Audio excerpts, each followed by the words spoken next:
lo pasti pernah nyoba buat ngilangin kebiasaan jelek. Atau seenggaknya mungkin kepikiran buat ngilangin kebiasaan jelek. Mungkin lo pengen ngurangin kebiasaan bangun kesiangan, ngurangin berkata kasar, atau mungkin ngurangin merokok di tempat umum. Tapi apakah lo pernah mikir juga, kenapa sih lo bisa punya kebiasaan buruk? Padahal nih, lo tahu kebiasaan itu tuh jelek dan bisa ngebikin hidup lo tuh nggak enak kalau misalnya lo lanjutin terus. Tapi tetap aja lo lakuin. Kok bisa? Nah, di video ini kita akan bahas tentang kebiasaan. Kita akan bahas nih, kenapa kebiasaan itu bisa muncul dan kenapa kebiasaan jelek itu bisa lebih sulit dihilangin dibandingin ngilangin kebiasaan baik.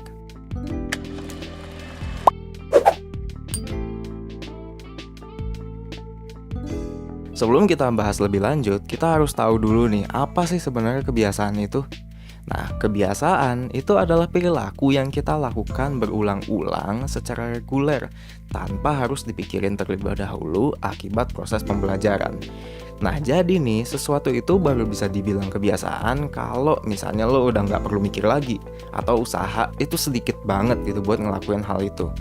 Kalau lo punya kebiasaan buat bangun pagi gitu ya, lo nggak harus mikir atau berusaha sekeras itu buat bangun pagi.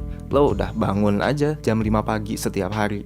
Terus gimana nih kebiasaan ini bisa kebentuk? Dan kenapa juga lo bisa punya kebiasaan-kebiasaan yang justru lo nggak pengen lo punya? Nah, mungkin lo sadar kalau kebiasaan-kebiasaan buruk itu banyak ngasih kenikmatan sesaat. Misalnya nih, makan kebanyakan, and yes, this is bad. Merokok di sembarangan tempat, masturbasi keseringan, dan contoh-contoh yang biasanya orang pikir sebagai kebiasaan jelek, itu tuh banyak dari mereka membawa kenikmatan sesaat. Coba aja lo berusaha untuk lebih sadar dengan apa yang kalian rasain pada saat kalian ngelakuin kebiasaan jelek itu. Nah, coba deh kita bandingin dengan kebiasaan baik.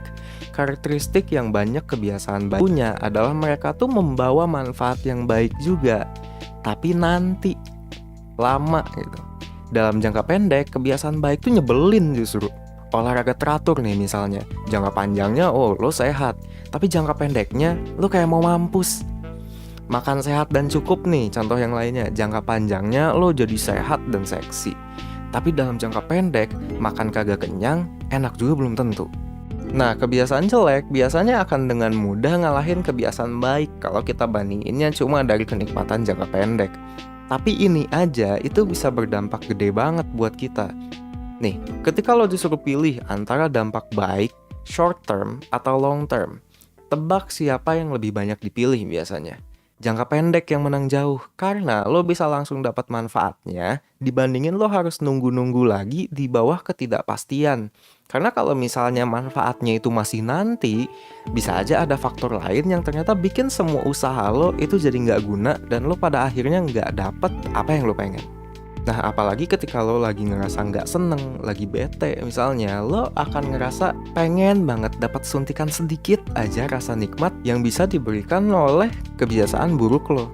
Inilah kenapa orang-orang biasanya terjerumus melakukan kebiasaan jelek yang mereka punya itu ketika mereka sedang stres, lagi ada masalah, or just having a bad day. Lo cuman pengen sedikit aja rasa nikmat dan itu tuh bisa diberikan oleh kebiasaan jelek yang lo punya. Kebiasaan baik nggak bisa. Nah, itulah kenapa natural banget sebenarnya kalau lo punya kebiasaan jelek yang susah banget buat lo hilangin. Karena mereka bisa ngasih hal yang lo pengen di masa-masa susah. Tapi dalam jangka panjang, kebiasaan ini akan merusak lo.